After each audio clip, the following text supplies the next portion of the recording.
Vamos a dar comienzo a este segundo bloque, recibiéndolo como es habitual al amigo Carlos Cueva. ¿Cómo te va, Carlos?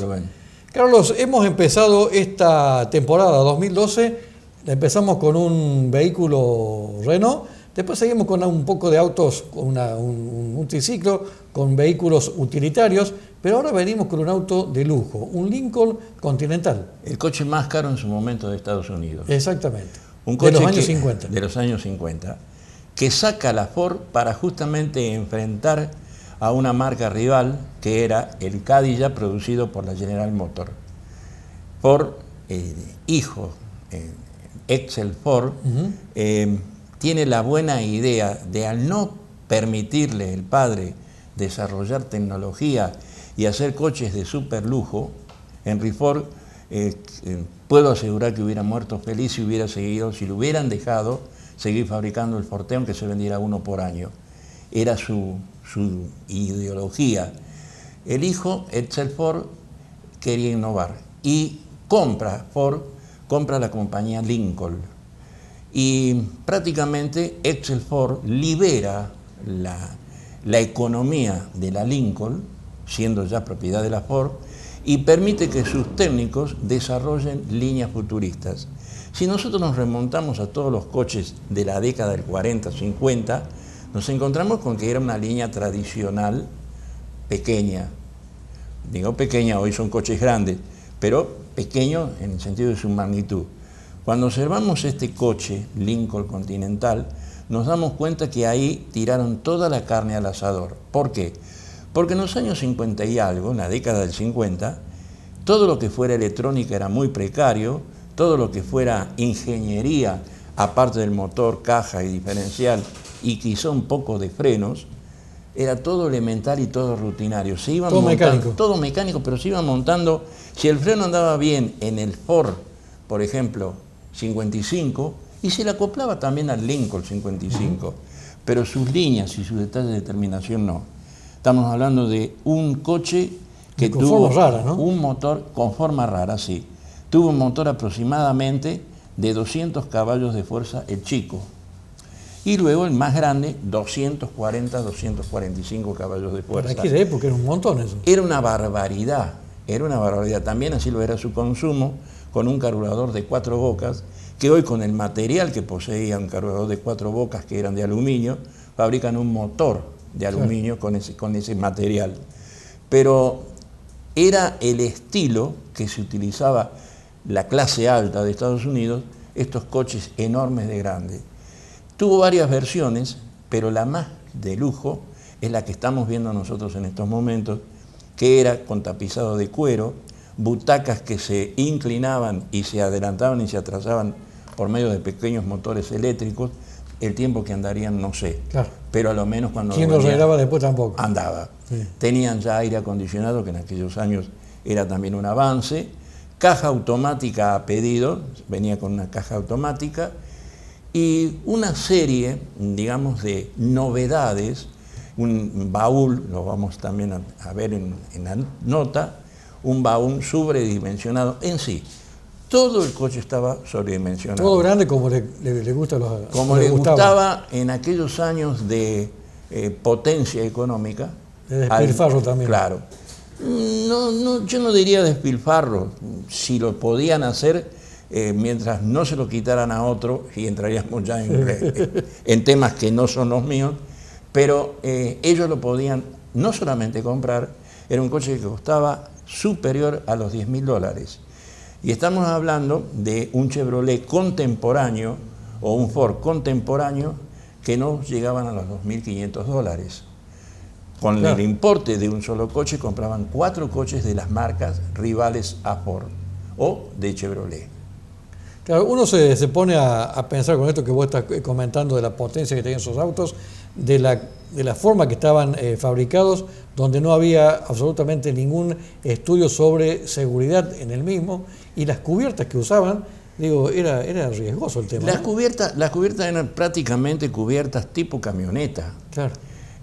Muy pocas veces acá en Argentina hemos visto o hemos circulado con vehículos que calzaran cubiertas de 800 por 16. Lo normal era 650-16 o 600 por 16. Estas cubiertas pasaban los 800 por 16. 16 por el diámetro de disco, o sea, de llanta, y 800 por el balón de la cubierta. Eran cubiertas caras, tenían que tener banda blanca para, digamos... Típico de la época. De la época. Si no, no era un auto de lujo. No, si no, no eran autos de lujo. Pero en este coche podemos decir que se destaca la línea del coche en sí. Vos fíjate que a pesar de ser un coche de los años de oro, no tiene mucho ornamento cromado, a los cuales los americanos son fieles. Fanáticos. Son fanáticos. Cuanto más cromado, más hermoso es el coche. Se permitieron el lujo o el gusto de cromar algunas piezas internas del motor.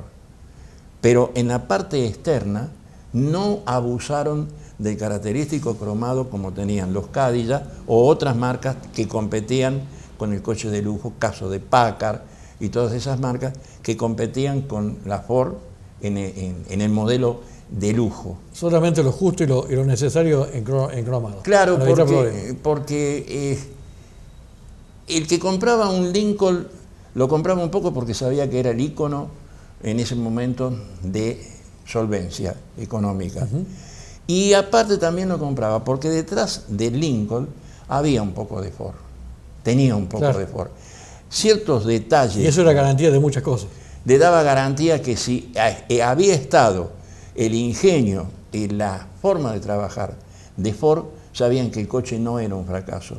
Pero fíjate vos que años después sacan el Excel, que fue un coche directamente creado por Ford. En homenaje al hijo. Al hijo, y fue un fracaso total. El coche es bueno, pero fue un fracaso total. ¿Por qué? Porque al ser sacado un Ford con la marca Excel, pero con los cambios a botones en el volante, tenía cambio, hoy diríamos satelital. Los cambios, la caja era automática, pero se hacían por una botonera que tenía en el volante. Por tener tantas cosas de tecnología de último momento de aquellos años... Rareza para nosotros eran... Rarezas, y para el norteamericano, miedo. Tuvieron temor de comprar ese coche porque era un coche tenía muchos adelantos, y el usuario normal, el comprador, que tenía el dinero para comprar ese coche, no lo compraba porque se sentía superado. No era lo característico de Ford. Claro, que es lo que nos ocurrió a nosotros en una época cuando venían autos con levantavirus electrónicos, que decíamos, y se rompe esto, ¿quién se hace cargo? ¿Quién lo arregla? ¿Quién lo arregla? Por suerte ahora tenemos...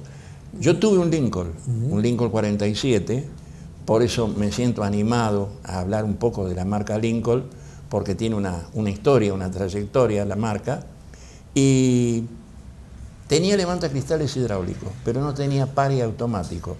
Si uno seguía presionando la perilla para levantar el cristal, lo más seguro que podía ocurrirle era o que rompía el vidrio o que reventaba los flexibles que iban al vidrio, porque el motor que accionaba la bomba hidráulica de los levantacristales era un motor de arranque, que en vez de tener un piñón para conectar en la corona de arranque, tenía un engranaje que era el que presurizaba el aceite. O sea que tenías que hacer la operación mirando el vidrio hasta donde mirando el vidrio. Cuando el vidrio llegaba a esconderse un poco en la colisa superior de la puerta, ahí había que dejar, porque si no algo se rompía. Carlos, ¿qué más tenemos de este vehículo?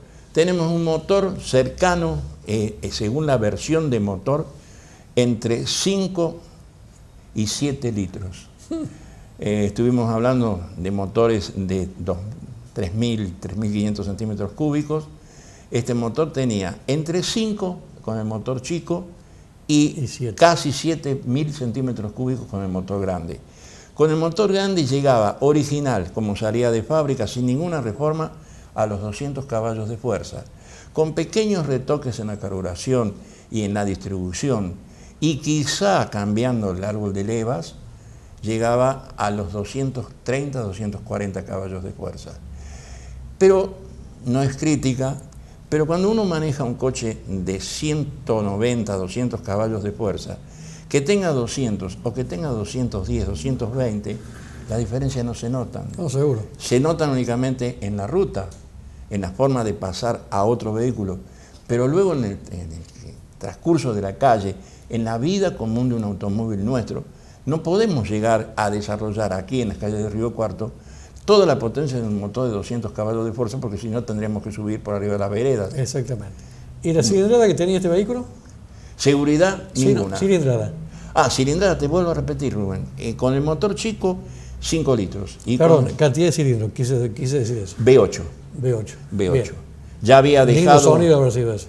Hermoso. Ya había dejado el 12 cilindros característicos que tuvo el Ford hasta el comienzo de la Segunda Guerra Mundial. Era el famoso V12, que tuvimos oportunidad el año pasado de mostrar un Lincoln Zephyr, modelo 37-38, y a la par la escala del motor, exactamente el mismo motor, en escala del motor que poseía. Bueno, Carlos, gracias por esta belleza que has traído en el día de hoy. Nos encontramos el miércoles que viene. Muy bien, será hasta el miércoles. Vamos a hacer una nueva pausa aquí en nuestro programa. No se vaya, vamos a reunirnos con nuestros auspiciantes y ya volvemos con mucha más información.